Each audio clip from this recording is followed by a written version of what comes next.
Like, we'll push past fear for things that we love, all to protect our status. Get it?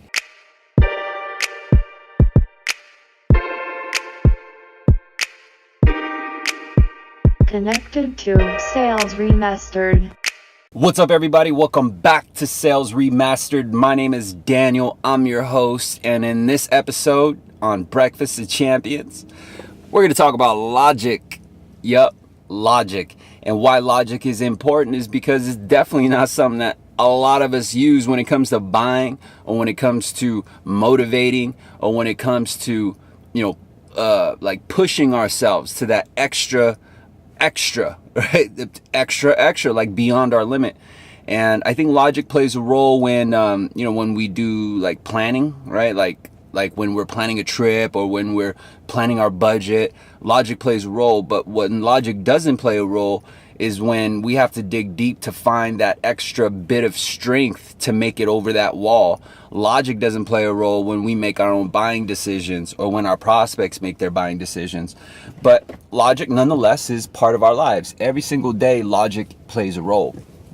And so the reason why I want to dive into this is because, last week, if you haven't checked it out already, go check out the episodes that I uploaded last week. I had an episode on subconscience.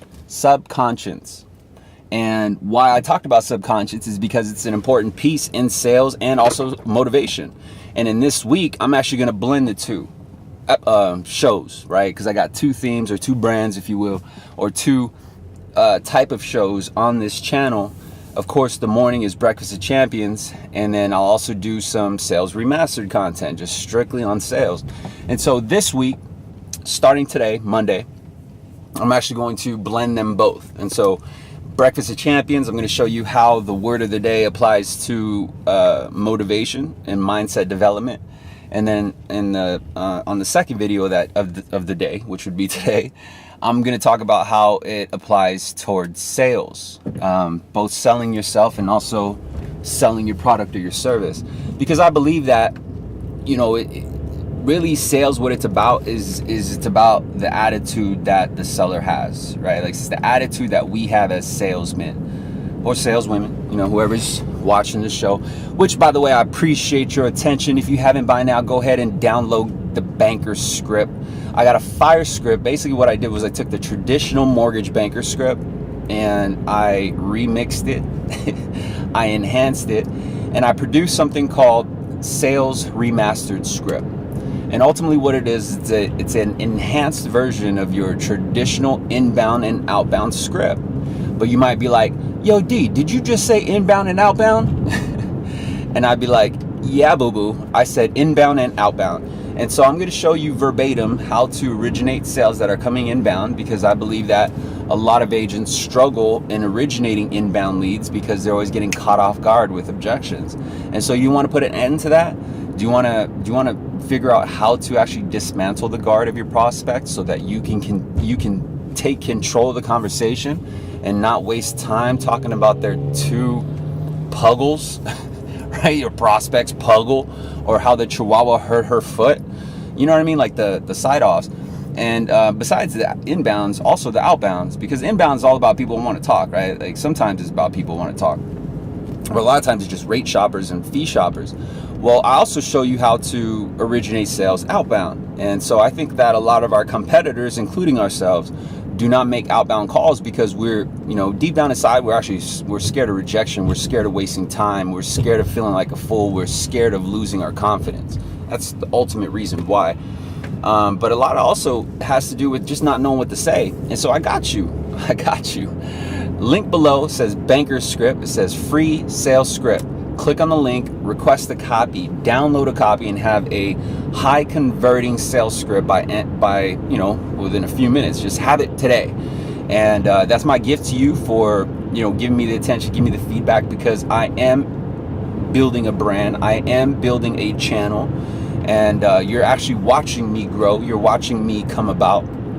And I wish I had that opportunity. I wish I had the opportunity of watching certain brands start right from the beginning, right, and then grow all the way up to what it will become. And so I'm glad that you're here to join me on the ride. Anyway, back to the topic. So logic plays a role because when we try and motivate ourselves, when we try to dig deep for that extra piece of energy, whether it's to make an extra couple calls, whether it's to put on that smile while you dial, the reason why it's hard for us is because logic stands in the way. And our logic component, our filter, if you will, our logic filter is our conscience. Because our conscience is, think of it as a filter for anything that your senses sees, right? Or senses sees, smells, like anything that we could process. Because when we process data, which data is images, sounds, right? All of it's data. And so when our brain processes the data, our conscience, it acts like a filter. And so the conscience is nothing but logic. It's just straight decision, right, wrong, danger. It's just logic. And so think of it as kind of like when you're screening orange juice, right? Like you got that little filter to catch the pulp because all you want to get through is the juice, right? Well, the conscience is kind of like that screen, that filter. The pulp, if you will, just happens to be like the shit that your conscience believes is bullshit, so it won't allow it to go inside, right? Or danger, so it won't allow it to go inside, or lies. And so what happens is with this screen, the only thing allowed to go inside is what your logic will allow, right? Or what your conscience will allow through. And then when all that data goes through, it goes into your subconscious. Your subconscious is what enables your body to react to things. Your subconscious is ruled by senses, though. So like hearing, smelling, sight, right? Like your inner dialogue. And so that's why I left a video link, and I'll try to remember, put the video link below of how, like music can motivate you, or the sense of smell can, bring you back in time, is because your subconscious is doing that. And so let me give you an example of how subconscious works. When you sell something, right, 99% of the time, your prospect is not buying for logic. They're not buying with the ruler of their conscience. What they're buying with is the ruler of their subconscious, because they're buying with an emotion. They're buying with an emotion of fear, like fear of missing out, or fear of not getting the best quality, right? And on the flip side, fear of spending too much, so they'll buy something maybe generic, right? Like an Up brand or whatever. Like, because you're fearful that you're being too excessive with spending. And so people buy based on emotion, and then what happens is later on, then they justify it through logic, because logic is what allows perceived truth to enter, right? And so I don't want to go too deep on you, but why this applies to Breakfast of Champions is because when we dig deep to find our motivation, or when we set our goals, we should not use our conscience, because what we're doing is we're using our logic. What we should do is use our subconscious, meaning that we're going based off of our gut instinct. We're not going based off of what we believe is logical. You're setting your goals based on what's logical, because you're immediately looking for reasons why you can't hit it. So if you're setting a goal like 8, and then you immediately think of the market like, oh yeah, the market's pretty bad, the leads aren't so good, business is not hard to come by. If that's how you set your goals, that's logic. And you'll find logic actually costs you a lot of money. Logic is something that's going to really keep you kind of like sheltered off, right? Like curled up like a little baby in a corner, just scared. But when you make a decision based off your gut instinct, you're making it based off of your subconscious, meaning you're making it based off of an emotion. And so if you're making a goal based off an emotion, think of like swimming, right? Like if you ever been at a beach and you're swimming, like you're a good swimmer, but what happens is when you get wiped out, right, by a wave, and then you float underneath, like you're being tumbled underneath the water. And it's like, damn, when will this damn wave end? And you're just trying to find the surface. Well, what happens is your body, your mind, your everything just goes into a reaction of survival mode. And survival is actually based on your subconscious, because survival is based off an emotion. The emotion that you're feeling at that time that you're getting tumbled under the wave is fear. and it's fear of dying, it's fear of not breathing. And so what happens is you do everything you can to achieve the objective because fear is driving you. Do you see how powerful that is?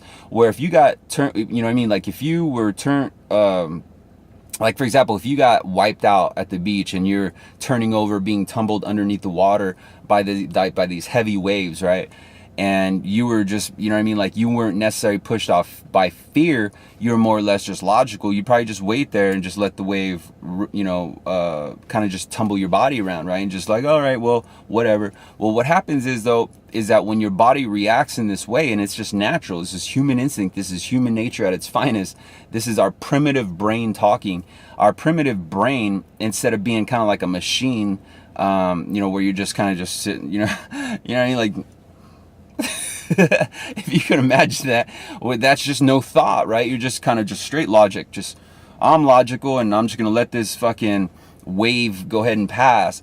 But we're not built that way. How we're built is based off of emotion, and we react off emotion. And why I'm saying this is because if you set your goals off logic, you're not necessarily going to move. You're going to be like that fucking the machine under the water and shit, going like this. Like, this ain't no Selena, bro. Stop shaking, bro. Ain't no salsa music on, bro. You know, you see what I'm saying? Whereas if you were reacting based off of your subconscious, and you set your goals based off your subconscious, then it is the emotion. It is whether it's love, fear, or the need to survive. You're going to react. You're going to do the extra steps and the actions that you need in order to achieve the objective. And so if the objective, whether the objective was to get your head above water to breathe, or the objective was to hit enough sales to ensure that you make your 6 figures this year, then we have to attach it to an emotional bond, like an emotional investment from ourselves. And so, you know, whether that emotional investment is fear or love, you have to find out what you're really striving for. And this is why I keep saying, you know, find out your why. What's your real why? Is because when you dig deep and you find out your real why is based off of one of those 3 things, it's based off of love, fear, or status, right? These 3 components are what actually, I believe, rule us. It's what rules us to either win or not win. It's our 3 core emotions: love, fear, and status. Like, these things are things that we do to protect all day long, every day. It's love, fear, status, love, fear, status, love, fear, status. So we're determined, and we go about our day, a large chunk of it based off of fear, but what keeps us climbing is the love, right? Like, we'll push past fear for things that we love, all to protect our status. Get it? I'll see you on the next episode. Bye.